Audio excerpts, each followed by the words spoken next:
Today's episode of the Star Local Media High School Sports Podcast is brought to you by Poor Richard's Cafe and Star Local Media.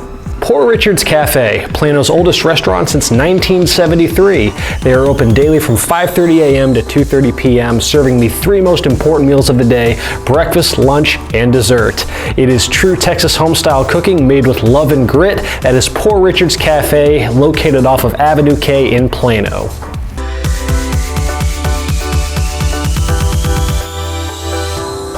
Welcome to another episode of the Star Local Media High School Sports Podcast. My name is Matt Welch. I'm the sports editor at Star Local Media, and I am being joined by Brian Murphy and Taylor Ragland. Gentlemen, it is time for the high school baseball playoffs. The fields of 128 have been set, so let's break it all down, or at the very least, just the part that applies to our coverage area. I shudder at the thought of how long it would take for us to go through the entire bracket. So yeah, let's just focus on, as we did last week for softball, we'll just touch on our four core coverage regions. So regions 1 and 2 and 6A, regions 1 and 2 and 5A, and let's start, as we will typically do, over in region 1, 6A, and what has to be, I don't know, I haven't looked at the rest of the bracket, so I could be way off on this. I don't even need to look at the rest of the bracket. I defy anybody to name a more just daunting slate of by-district matchups than districts 5, 6A, and 6, 6A. Matchups that it reminds me of, like we had over the past few years in volleyball, back when you had Plano ISD, Allen, McKinney ISD all together in 6, 6A, and they would run up against Louisville ISD and Southlake, Carrollton, Byron Nelson in the first round. Matchups that, were more befitting of a fourth or fifth round caliber, but you're getting those right out of the chute because, proximity. I mean, even the baseball matchups last year with 6-6A, the last iteration of 6-6A were good, but they weren't this good. No, man, this is crazy. You got some heavyweights throwing down. So the matchups, to give you all a rundown, you have number 1 seed Marcus out of District 6-6A. They take on Byron Nelson. Flower Mound was the 2 seed in 6-6A. They draw Denton Geyer. Hebron, the 3 seed, they draw Keller, and we can start with this one because my jaw was on the floor when I saw that these two teams were squaring off in the first round. Capel and Southlake Carroll draw each other in the first round. If Capel is the 4 seed, at 10-4, that shows you just how great that district was. I mean, you look at both these districts. These 8 teams, the worst team was 9-5. And that was Byron Nelson. They were 9-5, good enough for 4th place in 5-6A. Everybody else was 10-4 or better. Hebron and Capel were both 10-4. Marcus and Flower Mound are both 12-2, and then Southlake. So you have 13-1 Southlake and 10-4 Capel in the first round.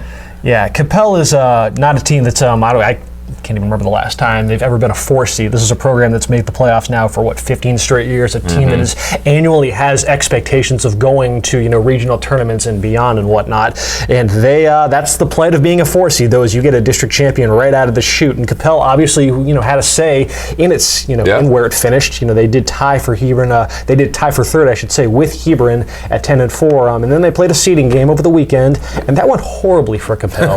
They lost 14-5, a season high in runs allowed by the Cowboys, and it wasn't a game where, because you always wonder how teams are going to approach a seeding game, to what extent you're going to throw your pitchers and whatnot, but they did uncork their core arms. Elijah McCormick, Porter Hardcastle, they all threw a little bit in that game, so they didn't hold back. They threw their horses out there. There was just no slowing down those Hebron bats apparently, and as a result, they draw a Southlake team that they saw earlier on in tournament play. They played in March. Southlake smoked them 12-4, but it's a tournament, so you don't really know. The context of those matchups was really, really wonky, not exactly indicative of what will happen in a playoff series.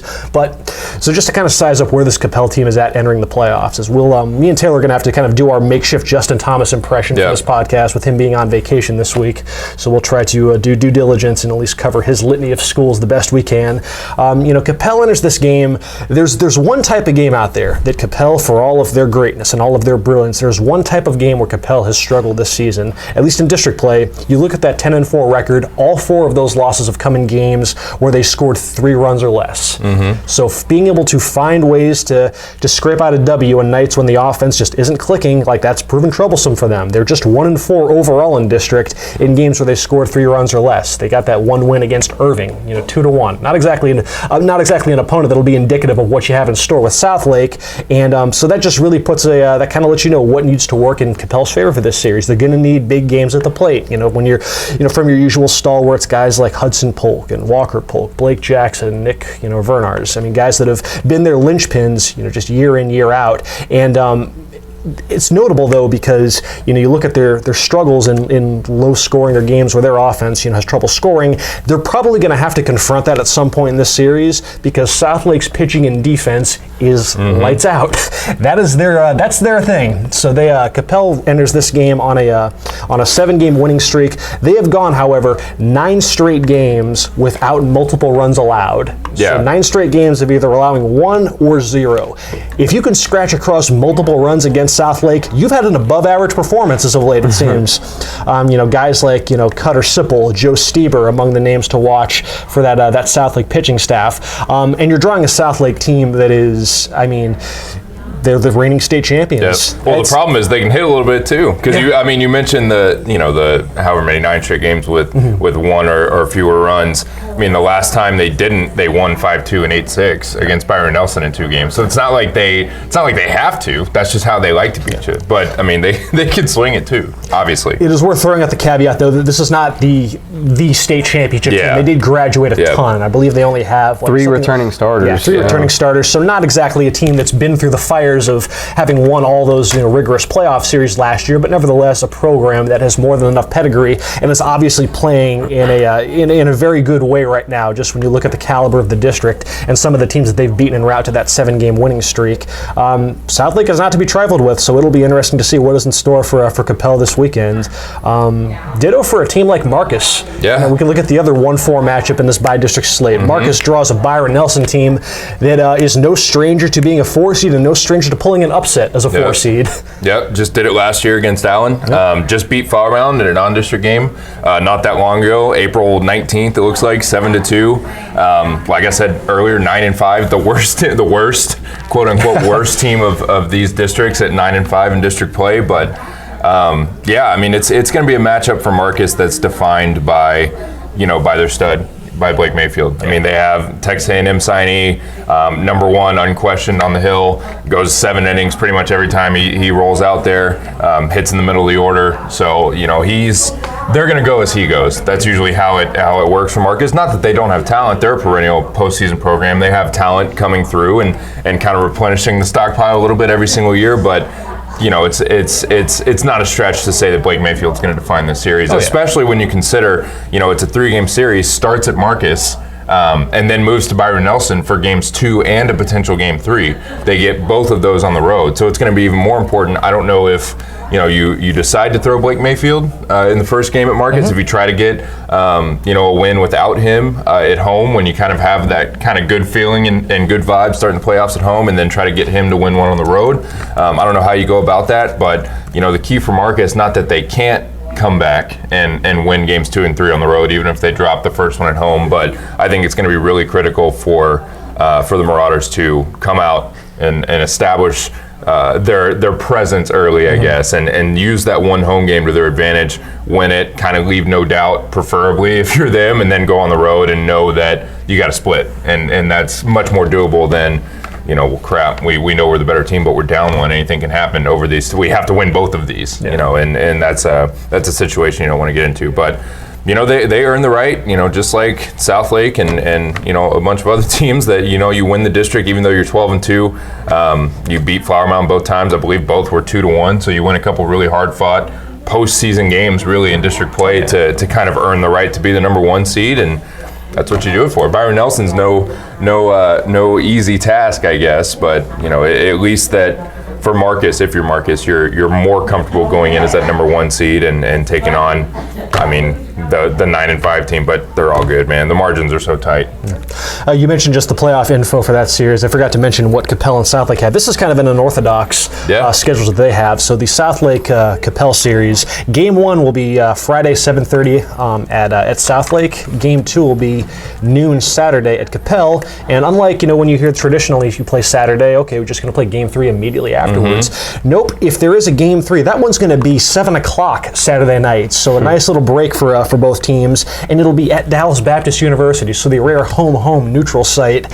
Best of 3 series will be interesting to see how they approach that awkward dynamic, given the fact that third game is required. Let's move on to the team that ousted Capel in that seeding game, Hebron, which is the 3 seed. They finished 10-4 in district play. They draw not Capel, but they draw Keller in a matchup that'd be something if they had to play Capel in the first round. No, they just played Capel. They just smacked Capel around. Like I said, they won 14-5 in that seeding game. Left no doubt who was, clicking a little bit better right now. Who didn't want to play South Lake? How about that?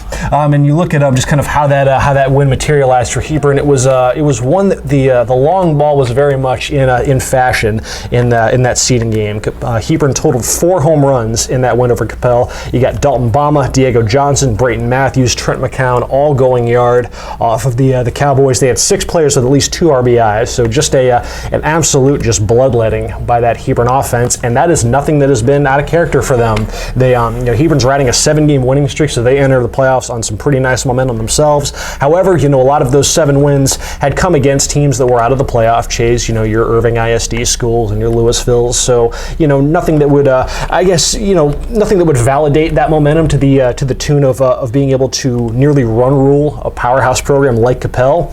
Hebron's offense has averaged 10 runs per game during that stretch. So to finally have a performance like that in a game where there was actually some, modicum of stakes at play, was basically, it was more of a de facto playoff game, and to be able to still maintain that same kind of consistency, a really promising sign for Hebron. Nevertheless, though, they draw a Keller team that has been in a great way in their own right. Mm-hmm. They've scored at least 10 runs in 4 of their last 5 games. So offense might be a bit more high scoring of a series than the others in this between these 2 districts. And you got a Keller team that is no stranger to making deep playoff runs. They've been 4 rounds deep 3 of the last 4 years. Another matchup that is incredibly overqualified for its first round designation. Yep. Let's round this out with a look at Flower Mound and Denton Guyer. The Jaguars, who missed the playoffs for the first time in their history last year.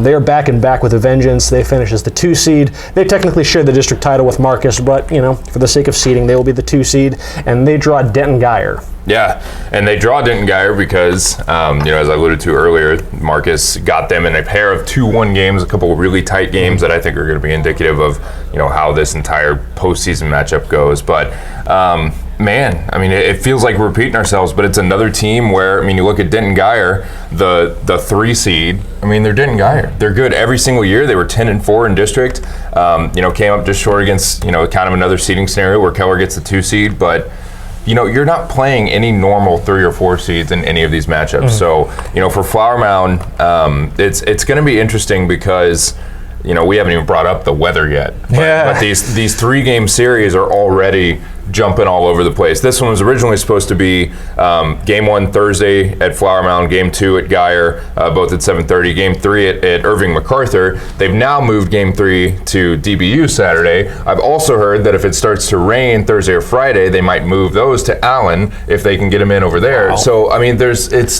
it's another point of contention for these teams to have to deal with, as far as just like, when are we going to play? Where are we going to play? When is the game going to start? Are we going to sit around for 2 hours and then still try to get it in? Mm-hmm. But for Flower Mound, it's going to be a tall order. Like I said, it's Denton Guyer.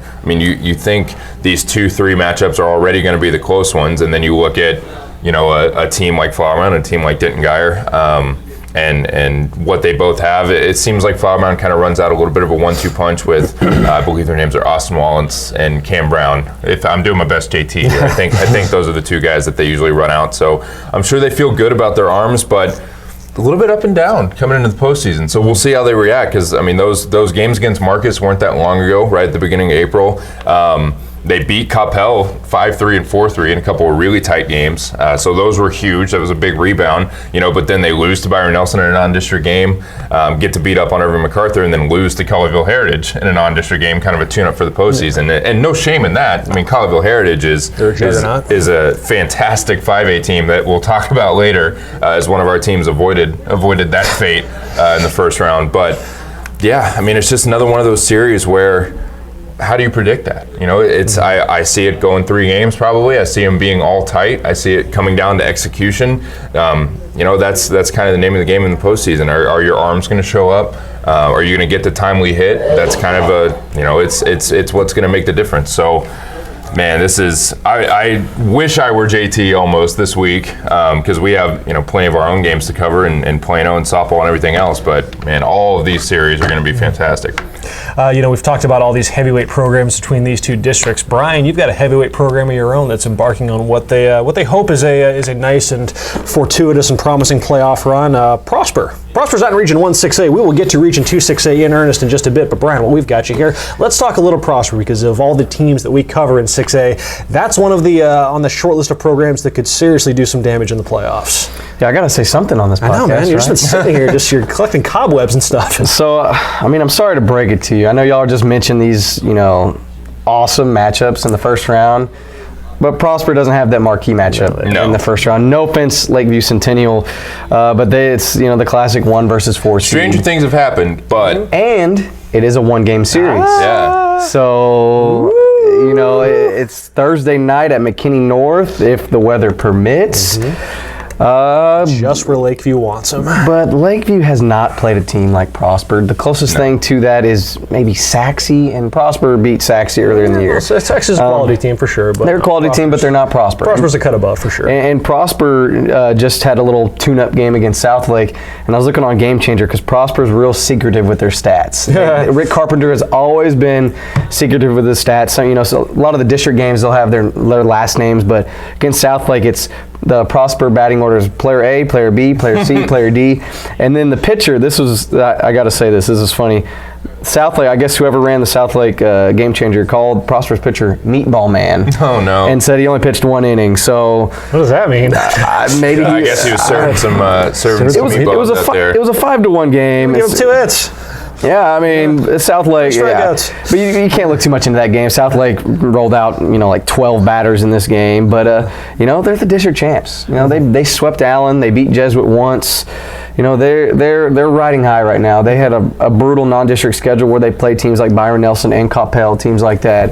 Lakeview, they're just not ready to face a team like that. Albeit a 1-game series, stranger things have happened, but unless lightning strikes on this field and, I don't know. Not on a player, but hopefully add some magic to Lakeview. I just don't see an upset happening in this one. The big thing with Prosper is going to be, just by the stars aligning, I was able to see them twice within the past couple of weeks. Saw them against Allen, saw them against Plano. And talking with head coach Rick Carpenter afterwards, we know what Prosper has as far as their 1-2 punch goes. Caleb Putnam, Jake Cosner was as strong a 1-2 punch as you could find in District 9 6A. But it's the playoffs, and there is such a thing as a Game 3, and it makes sense that at some point in time, Prosper might be tasked with playing that do-or-die game and developing that third arm has kind of been a subplot for them, the one that's kind of been downplayed a bit just because, you have guys like Putnam and Cosner that are going 6-7 innings every time out. So you just haven't had much time within that district schedule to really develop a third arm for the postseason. And that's something that Carpenter was like, okay, we really kind of need to start doing this just because at some point, it just was only natural, especially in Region 2, as we'll get to later on. Region 2, once you get past those first couple rounds, is an absolute bloodbath. And it makes sense that at some point you might be called upon to look beyond, your 1 and 2, and right now, who is it? Jack Warren, I guess, has been their top reliever or whatnot. So maybe on paper he's the one that gets the call for that third game. But how many innings did he even get to throw in district play? Or we were talking about this off air, Brian, but Rick Carpenter in the past, I believe against Forney last year, even has employed kind of the staggered aces strategy where maybe you throw 1 in game 1. If you get the victory, you throw your number 3 or your staff or whatever you have in game 2 and try to sneak one. And then in game 3, if it gets that far, you still have Cosner or you still have another arm. So I don't know if he'll do that again this year. It didn't exactly work out against Forney, not for lack of planning. They had it set up. Forney just was the better team. But, maybe that's something that they employ again this year. They did exactly that because Forney had those 2 studs that went to A&M, and one of them got drafted by the Rangers, and they faced them in games 1 and 2, and they beat Mac Engel, the kid that got drafted by the Rangers, and they had Braden Carmichael ready for game 3. Is just Forney's number 3 was just just as good, pretty much as their 1s and 2s. I mean, I don't know if he'll employ that same strategy, but yeah, Jack Warren, you'd think would be that third guy. Cordell Spencer, he pitched 3 innings against Plano in the district finale when they shut Plano out 3-0. They have some guys that can go. It might be a lot of that too. You may not have a number 3. You may start somebody that we want 3 innings at a time. Yeah, a little long reliever action. Prosper has guys that can go. They have guys that can, pitch multiple innings. They don't have a bunch of Caleb Putnams, but Jake does. Yeah. But Jake Cosner, he's been doing this for a while. They have guys that can go in that bullpen, and that's the strength of this Prosper team. They're deep in the pitching staff, and they play great defense. Yeah, we'll be focusing not just on Prosper, but several other teams in Region 2 6A, from Allen to McKinney Boyd to Rowlett and Sachse, all that good stuff, and we will preview the remainder of Region 2, do a quick line change, and pick things up in just a moment. And we continue our high school baseball playoff preview with a look at Region 2 6A. For this portion of the podcast, we did a quick line change. We got Devin Hassan and Kendrick Johnson in to talk some, I guess, we can start with some 9-6A versus 10-6A, a natural jumping point. We've got the latest in the bi-district, I guess the last batch of bi-district matchups on the school year between these 2 districts. We have Allen versus Naaman Forest, Jesuit versus Sachse, Prosper versus Lakeview Centennial. But let's start with one that I know you guys each have a dog in the fight for, and that is Rowlett versus McKinney Boyd. Let's see, McKinney Boyd, which finished as the 3 seed out of District 9-6A, going up against the District 10-6A runners-up, Rowlett. I don't know, you guys can just kind of take it from here. Kendrick, I guess talk about just kind of from your vantage point, just what are you looking for on Boyd's end of the equation in this series? Boyd has a knack for winning close games. They won 4 or 5 games by 1 and 2 runs. I looked up, they're 5-2. Okay. And over the stretch, then they come in winning 5 out of the last 6. The key thing that's going to switch the series is their ace Jack Hagan did not pitch a game as a starter until the final game of the year. So you got somebody you kind of had, I won't say stashed away. He's had arm issues, but you got somebody with that talent that he was clutch last year in the playoffs. That helps you out. And then they already had Chad Brown, who's been outstanding. He'll probably get a superlative. And to me, one of the most electrifying players in the area. If you didn't see Tyler Collins play, it's like watching Kenny Lofton Jr. The guy can go. He can turn a game just by getting a walk, and next thing you know, he's on third base. So if it's a low-scoring game, I favor the Broncos because they find a way to win this year. Last year they had problems closing games. This year was the opposite. They found the ways to win games, and they're kind of motivated from last year. They got shut down by, I want to say it was Euless Trinity. Okay. Well, and they're playing a team, a Rowlett team that is no stranger to close games themselves. I mean, this is a typical Rowlett team. Rowlett's made the playoffs. This is their 20th straight season to make the playoffs. 20 straight. Yeah. And if you kind of know, just watching them in recent years, it's pitching and defense. They're not gonna. They've had a couple teams that could really bash, but for the most part, this team relies on pitching and defense, and therefore they're in a lot of close games, similar to McKinney Boyd. It's like they mirror each other. Yeah. I mean, in terms of there is a couple teams at the bottom of that district in 10-6A where you get the the 13-1, 16-1, let's call it after 4 innings type things. But for the most part, Rowlett's games are 3-2, 5-3, right in that range. I mean, they have an outstanding ace in Braden Ferry, who is 9-0 on the season with a 0.45 ERA. He kind of set the tone from the start. He had no hitters in his first 2 starts of the season, just kind of set the tone. Cole Maxey he's been out the last couple of weeks. I'll know more when I talk to Coach Paul Carmen later on this afternoon about his availability. But he gives him he's a lefty. He gives him a different look. He has experience. Here, Cade Ditton has got the call. He was kind of their closer at times this season. And Ethan Green as well has been used on the mound, mostly out of the bullpen. But 4 very capable arms, a bona fide ace in Braden Ferry, and again a lineup that's opportunistic. Hudson Parker and Nick Waite do a good job setting the table. Ethan Green was the district offensive player of the year last year, hitting out that 3-hole. Austin Airy, Elijah San Juan have given them some power in the middle of that lineup, and then they've had other guys step up at the bottom of the lineup. Guys like Jackson Kirkhoff and Josh Fusil. It's the defense is going to be there. I believe the pitching is going to be there. I think it's a kind of a matter of what team gets hot. This week. I know Boyd has a tendency to get the big inning that will put teams away. I'm pretty sure Matt knows that from me. And if you look at the box scores from 9-6A, it'll be like 2-2. They'll get 5 in the 5th, and it looked like it was a blowout when it really wasn't. They had that one big inning. So if they can get that they built upon during district at times, they can make it happen. But like I said, they're good at going to the 3-2 route too. So it's definitely going to be a war of attrition in this series. The series that'll be on my radar, at least just because it's the only playoff team that I have, because Plano ISD got shut out of the playoffs for the first time since 2006, I want to say. So yeah, I'll be all eyes will be on Allen versus Naaman Forest for me.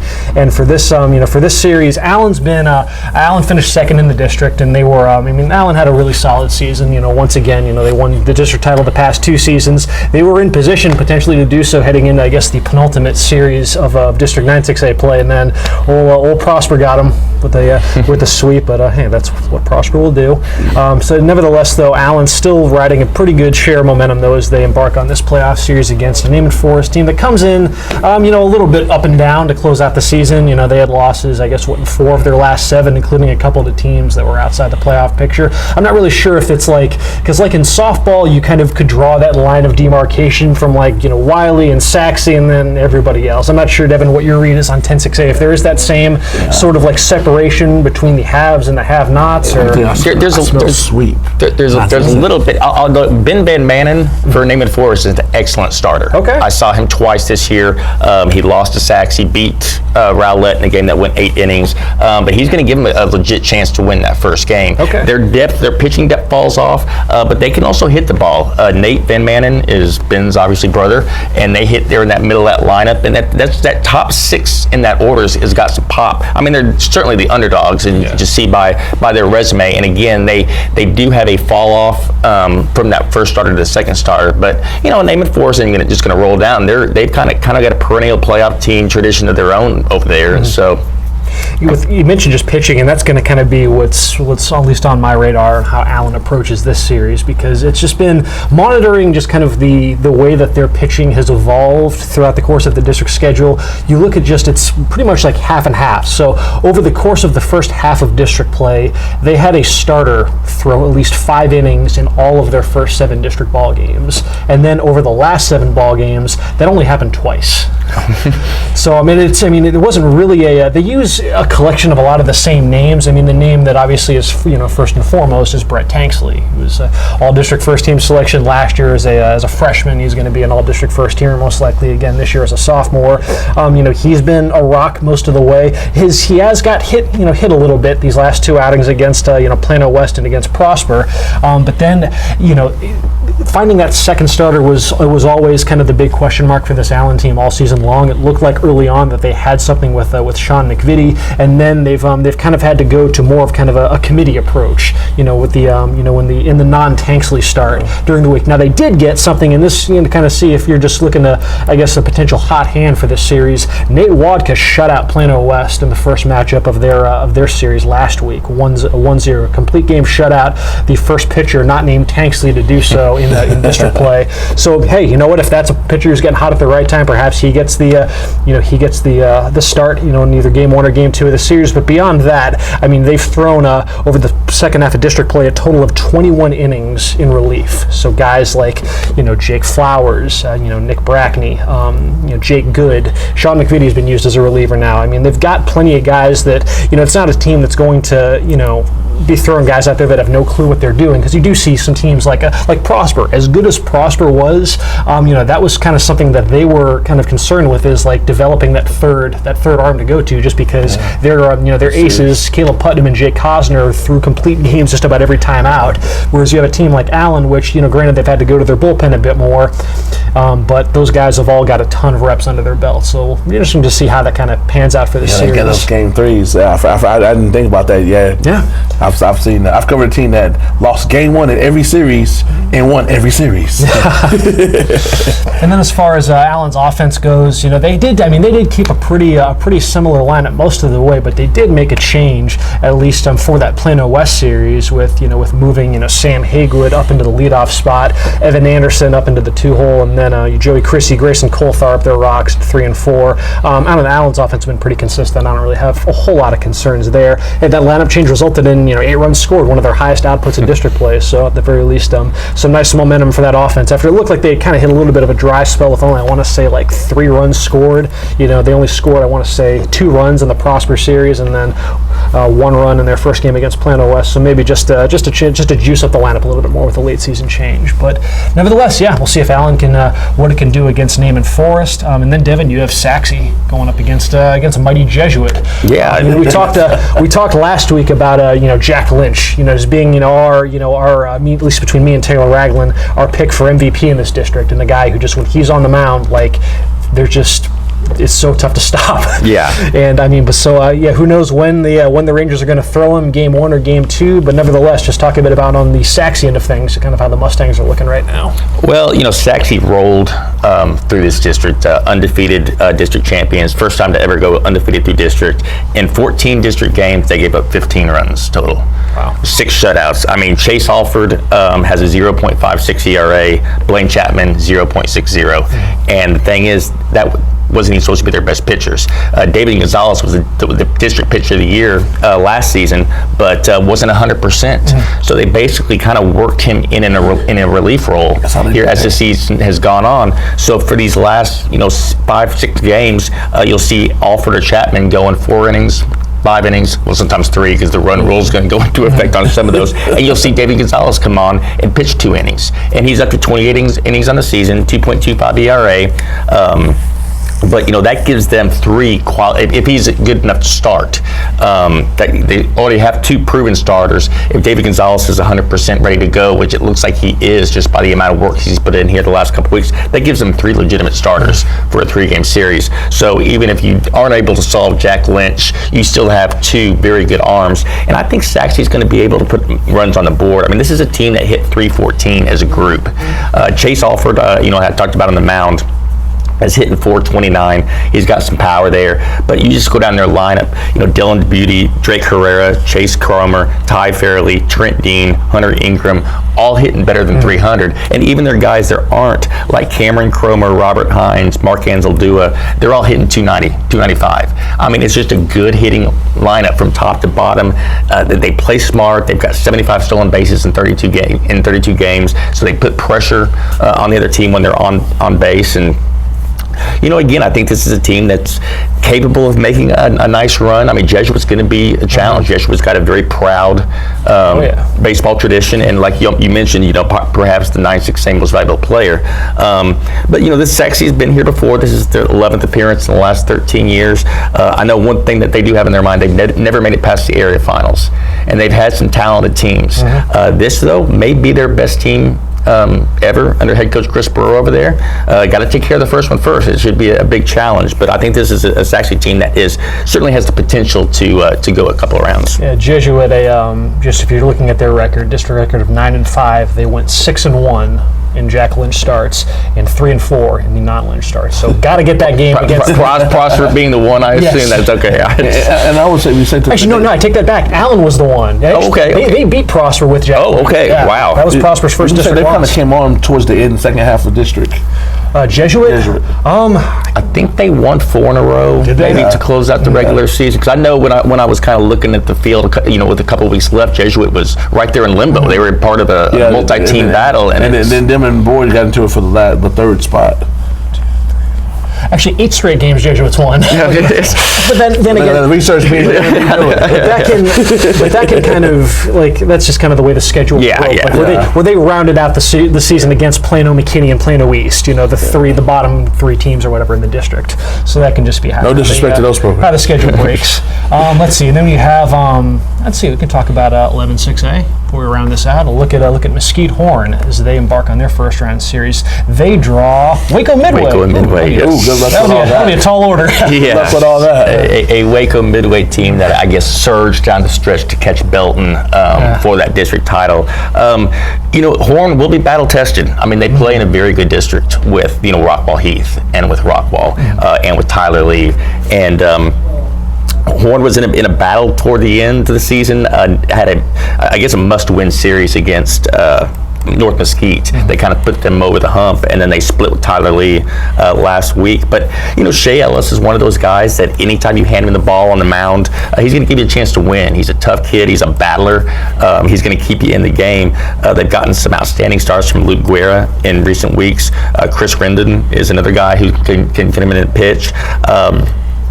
Just see how their lineup fares. Braylon Monroe's done an outstanding job at the top of the lineup, and other guys, Jason Kondikoff or Josh Edling, Ryan Rodriguez have kind of stepped up during the course of the year. Shea Ellis is also their best hitter. He's kind of the focal point. And last year, I believe they just pitched around and they just said, I'm not even going to bother with this. But they're the underdog. They're the 4 seed, and going up against a very, very good Waco Midway team that I believe went 15-1 in that day, and that's a solid district down there, that 12-6A. So it's kind of a similar thing to what we talked about with the Mesquite ISD schools in softball. Is they're an underdog, but it's a 3-game set. I thought they might try to go 1 game. Maybe they did, and they just weren't able to work things out with the coin flip, like Lakeview and Prosper, one of those that got fortunate enough to hit that one, get that 1-game playoff. But we'll see. This is a group that was there last year. They have some experience, and again, if they can get out there and get off to a good start, I think is the biggest thing for them. Because sometimes when these in these series, when that you're the underdog and you get off, and all of a sudden it's 6-0 in the second inning, it just snowballs and the series is essentially over. So I think getting off to a good start Thursday out in Cleburne is going to be big for Horn. And Waco Midway, one of several out-of-area teams that are state ranked among Region 2. Region 2, just if you're going off of just sheer rankings, take those for what you will, but Region 2 looks like it's going to be an absolute gauntlet. There are, I believe, just going off the rankings at txhighschoolbaseball.com, 11 of the top 20 teams in 6A are in Region 2, including number 1 Woodlands and number 2 Cy Ranch. So good luck with all that. Good luck with all that, indeed, And there's enough hurdles to clear before even any of our teams even get to that level of where they have to run into them.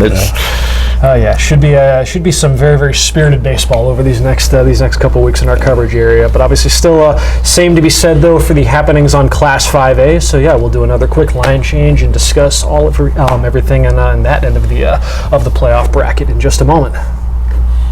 And let's close the book on good old 6A, and let's start talking some 5A action in our high school baseball playoff preview. We got Taylor and Brian back for this part as we focus on Little Elm and Lake Dallas, our 2 playoff-bound programs out of District 8 5A. We'll even throw a bone. We'll give you a little preview of some of the Region 2 5A action with some talk on Carrollton-Farmers Branch ISD in a bit. But for the meantime, Little Elm and Lake Dallas, guys.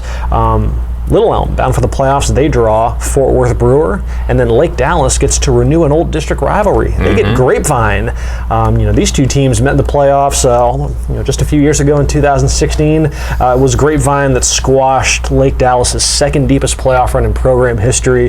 One of the cooler playoff runs that I've covered, when that team just caught fire just out of nowhere and went to the regional finals. Nevertheless, they hooked back up 3 years later in the first round. So Taylor, what is your read on the Falcons heading into this first round series? Well, the big thing, I alluded to it earlier in the podcast when we were talking about 6A, is that they avoided Colleyville Heritage.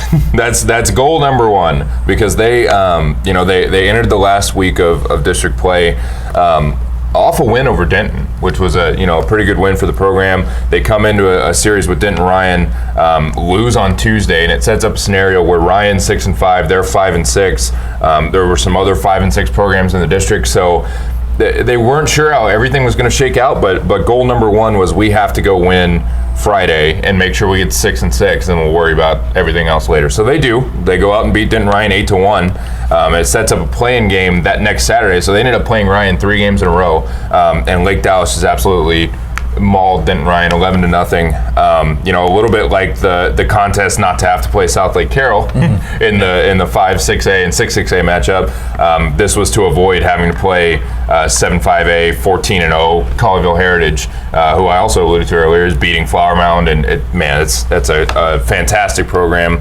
30-2 on the year, something crazy like that. So definitely not who you want to be your dance partner in the opening round of the playoffs. That's not how you want to get your run started. So Denton Ryan falls to 4th and earns them. But Lake Dallas, they finally figured it out late. It was almost like, early in the season, They were getting the timely hit. They were playing well. Ryan Depperschmidt is the unquestioned leader of that team. Every time they run him out to the mound, he competes really well. Usually goes at least 6 or 7. Had a lot of wins in district play.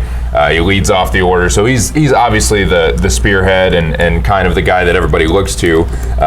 Is that athletics program in general, but he's a huge part of the baseball effort too. But they had a little bit of a lull in district play. They stopped kind of getting that timely hit. They went into their bye week trying to find it. They still really couldn't get that timely hit. They lost a couple games in their district bye week, but then finally it clicked with that win over Denton, because they had it was 1-1 in the bottom of the 6th, and they pinch hit. I think his name is Will Hernice, is how you say it. I covered that game, but I can't for the life of me remember how you pronounce his last name. I think that's right. Will, sorry about that. But he comes up with a huge infield single to drive in the winning run that would give the Falcons the 2-1 win over Denton. And it seemed like that finally kind of like, all it takes sometimes is one little dinky hit like that. It wasn't a home run. It wasn't a double in the gap. It wasn't a screamer down the line. It was this infield hit to the shortstop that finally kind of allowed them to breathe and say, like, we can get the timely hit. We can do this. We remember how to do this. So, heading into the playoffs, they beat Denton Ryan twice, obviously, so they're on a little bit of a roll that way as far as momentum goes. So it's going to come down, I think, in a 3-game series to what they can do in the game that Ryan Depperschmidt pitches, because they have to win that game. They have to take advantage of that arm. They have to take advantage of the opportunity that he will give them to win, because every game he starts, they have a chance to win the baseball game. So they have to win that one, and then in one of those other 2, you have to have the bats show up, and you have to have the timely hit. So I think it's certainly possible, but Grapevine 10-4, second place in 7-5A. Really, really good program, obviously some history, so should be a fun one. But I think if Depperschmidt shows up and they win that game, and then the Lake Dallas Bats make an appearance later on in the series, I mean, who knows? That series will take place out in Rockwall. Game 1 set for 7:30 Friday. Game 2, 11 a.m. Saturday. Game 3 will follow Game 2 if necessary. Little Elm. They draw, what was it, Fort Worth Brewers, is that what I said? Mm-hmm. Let's see. Let's size up those Lobos right now, man. How are you feeling about them heading into this series against Brewer? Back in the playoffs for the 3rd year in a row. Coach Matt Harbin, 3 years, 3 playoff appearances. Pretty consistent. The year before that, they hadn't made the playoffs in like 15 years. So Harbin doing a great job at Little Elm. They're coming off of a district win over Northwest, but they had a little tune-up game against Prosper. Everyone's going to lose to Prosper, but what I noticed in that game is Logan Kohler saw some significant pitches on the mound. He pitched 3 1/3, didn't give up an earned run against Prosper. And I noticed in a lot of their district games they haven't been really throwing them so much. And so, I'm thinking maybe they're saving them for a little playoff action. I don't know. I haven't talked to Harbin. This is just a thought. Maybe I'm hoping to see that, because this is a 3-game series. I know some of the series we've talked about are just 1 game, but they take on Brewer. They're another one of those weird schedules where they play Game 1 on Thursday night, and then Game 2 is Saturday at noon, and then Game 3, if necessary, and all right of these after. Come with mabies. Maybes, who knows because of the weather. Who knows what's going to happen? But they have an ace this year that's kind of come out of nowhere in Derek Lewis, and it seems like every game he pitches in, he goes 5, 6, 7 innings, and they win. He's been that ace on the mound. Jorge Aldrete, he's an all-state first baseman, and he's their number 2, and so he'll be ready to go in another game. Logan Kohler, as I just mentioned, he's going to Oklahoma. Shout out to your Sooners. That's right. He's their best hitter. He can come in as their closer. He can come in as a starter. He's so versatile, great third baseman. And they've been doing this all without Frainer Chavez. If you remember, his older brother, Frainer, they pretty much have the same first name. Coach Harbin told me that his older brother was the best player he's ever coached, at least at Little Elm. But yeah, his younger brother came in last year as a freshman, was phenomenal, got hurt. And then this year he's been dealing with some injuries as well. So that he would maybe be one of their top 3 players if he was in the lineup. But they've still had some other guys step up. And when you have Logan Kohler and an ace like Derek Lewis and a handful of these other guys have stepped up, anything can happen in this first round series. And I'm predicting a Little Elm first round win. Okay. let's see. We'll get to Region 2 5A in just a sec. Let's quickly touch on, though, a couple schools that are going to be in that portion of the bracket. Carrollton-Farmers Branch ISD has 2 playoff teams this year. 2, count them 2. Let's see. R.L. Turner and Newman Smith both bound for the postseason. And these 2 teams, they tied for second place in District 11 5A at 10-4. So how do you break that tie? Well, you know what? We're going to play a seeding game. So you got some CFB on CFB crime.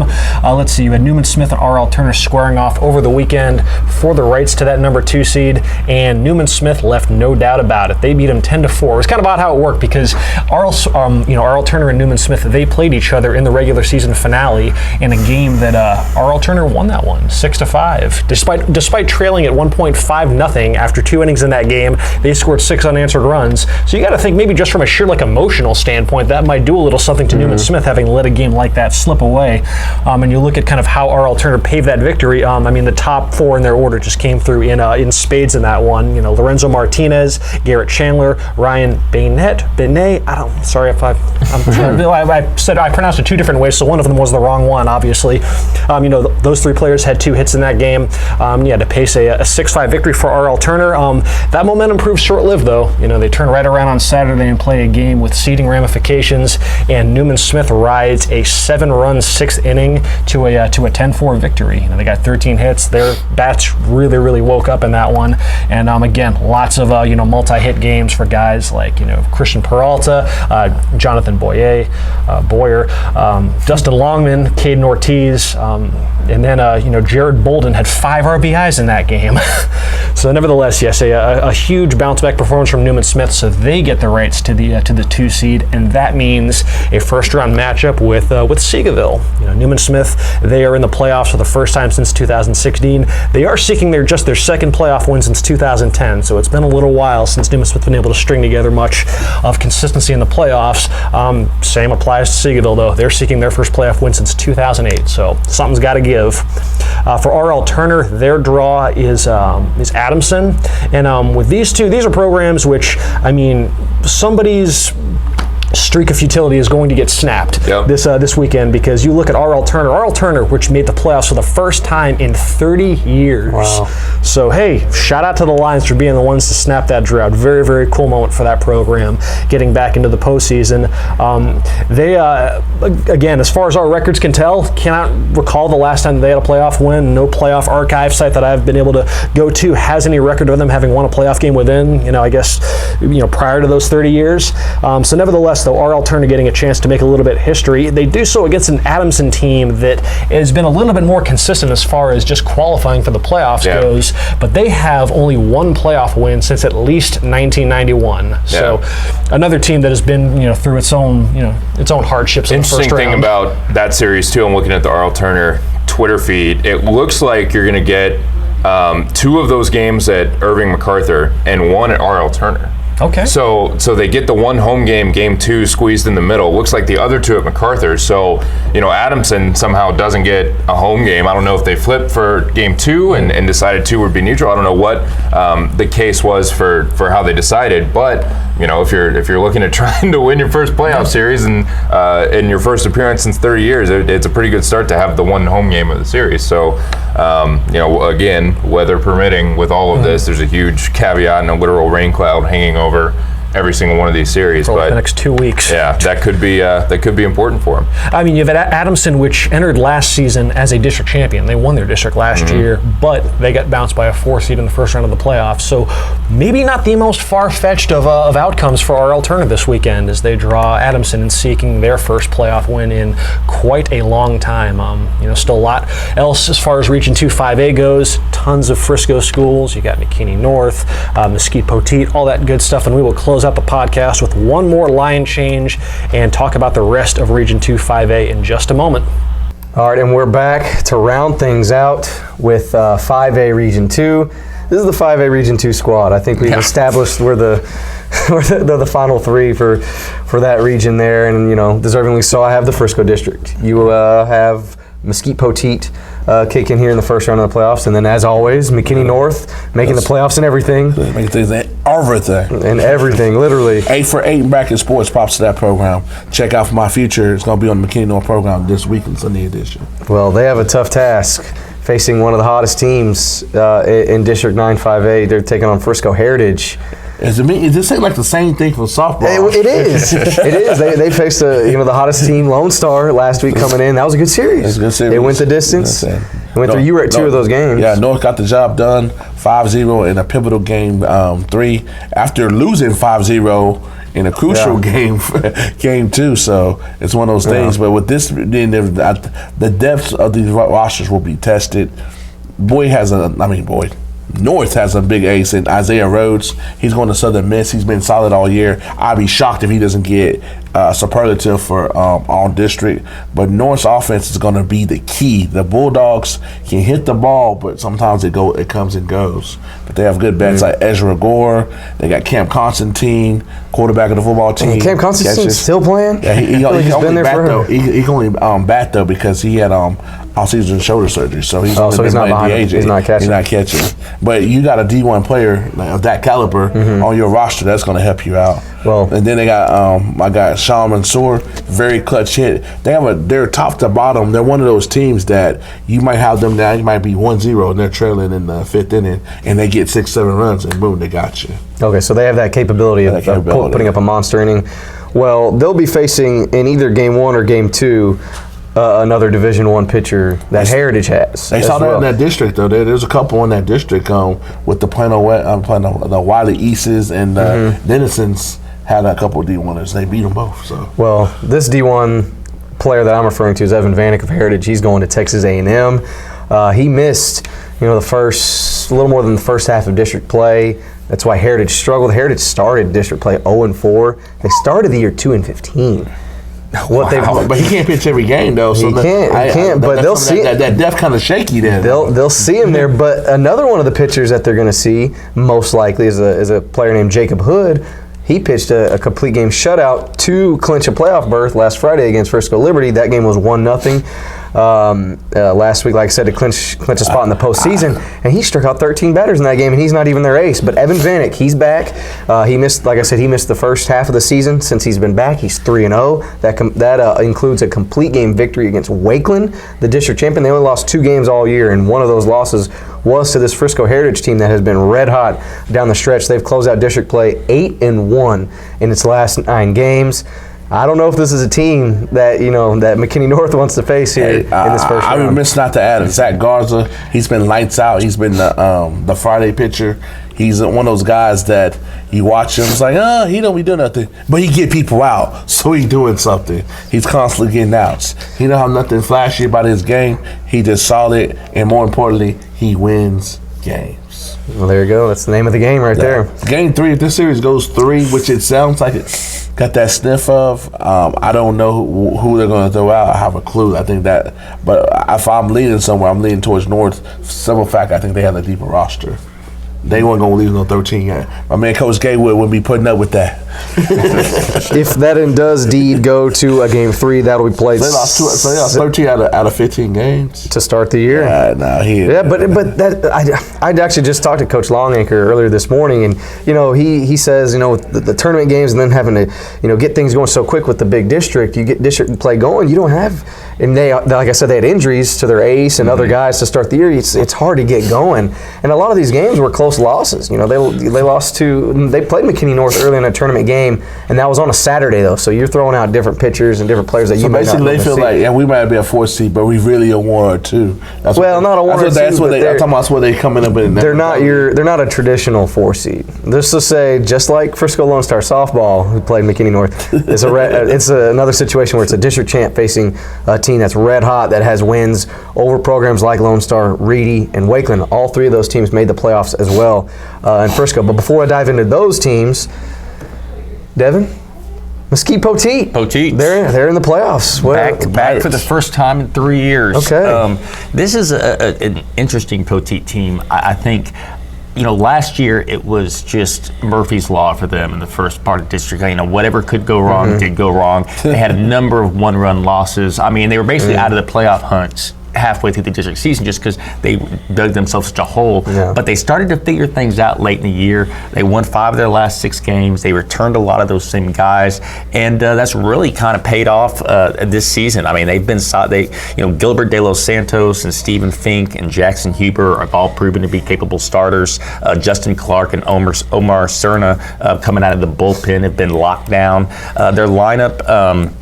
They've got a little bit of pop in the middle with Stephen Fink and Coleman Camp and Jackson Huber. I think Adam Bird and George Colon Benitez have done a great job at the top, kind of setting the table. But here during this kind of stretch run, it's barely been the bottom of their order that's kind of come through with some big hits as well. Guys like Ryan Wolf and Michael Buckley and Malik Henderson and Mikael Henderson. These guys have started a lot of the rallies that have helped put these teams away. That's just not the toughest district in the world coming through with Lancaster and Kaufman and West Mesquite and whatnot in terms of overall depth, but Poteet did what it was supposed to, taking care of business. They went 10-2 in district. Should have beat Forney in the second part of their series. Forney scored. They lost 9-8 in 12 innings, and Forney scored twice in the bottom of the 7th to tie it. I mean, we've talked before. This is not the same Forney team that made the state tournament a year ago with those D1 arms. But Poteet, it's going to be interesting. They play Joshua in the first round. It's a best of 3 set, all taking place at Irving High School. But I think with the depth of their pitching staff and the way they played down the stretch, there's certainly potential there for them to go a couple rounds. All right, and so now I guess back to Frisco. Wakeland district champs, 16-2. No surprise. New head coach though with Daryl Preston. Coach Barry Rose now at Rockwall, another team that's in the playoffs. Shout out to my man Coach Rose. His wife is the principal at McKinney, assistant principal at McKinney High. I did not know that. I know about that roster. I did not know that. So yeah, props to them. I've been getting inside on what Rockwall. They're going to be a tough out. Yeah. So the Yellow Jackets. So you said Wakeland 60 but is that a case where the record tells the story? Are they that much better than the rest of the Frisco schools, or do you give multiple Frisco schools chances of making a run here? Wakeland is undoubtedly the best team in this district. I've seen them explode for double-digit runs, a double-digit lead over Reedy earlier this year, and that was at Reedy early in the district season. They, like I said, one of their only losses came late to that red-hot Heritage team. That was, I believe, it was 6-5 when they had Evan Vanek on the mound as well. No, but Wakeland, they're good. They're good from top to bottom. They have the pitcher of the year from last year and Justin Karbowski, and they're just loaded all the way around. They have the district MVP from last year and J.D. Gregson. It's from 1 to 9. Those guys can hit, and they are the class of that district. They take on Wiley East. That's a 3-game series.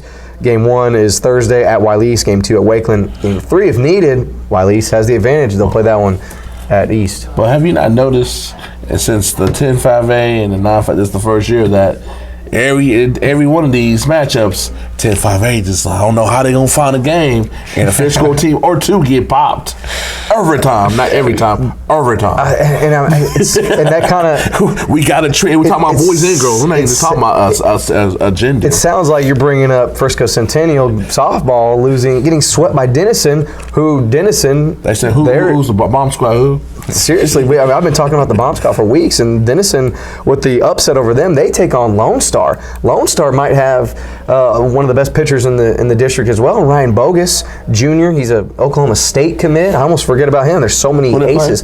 They play Denison, and Denison has a D1. I don't know who his name, but I've heard he was the toughest pitcher in the district. Really? Well, I'm sure they'll be Lone Star. Things with Oklahoma or something like that. Okay. Denison and Wiley East have a ace or two that are pretty. Well, and that's the thing. That's what I'm saying. Y'all sleeping on those guys. That's the thing about the baseball playoffs is I think most teams, especially there in the playoffs, have what they consider an ace. Some are more dominant than others.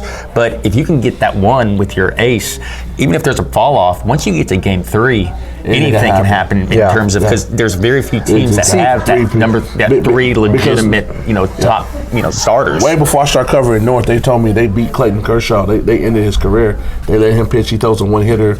They get beat like 8-0. And they beat them in game 2 and 3. And bye-bye. Wow, because that's all they had was Kershaw. Yeah.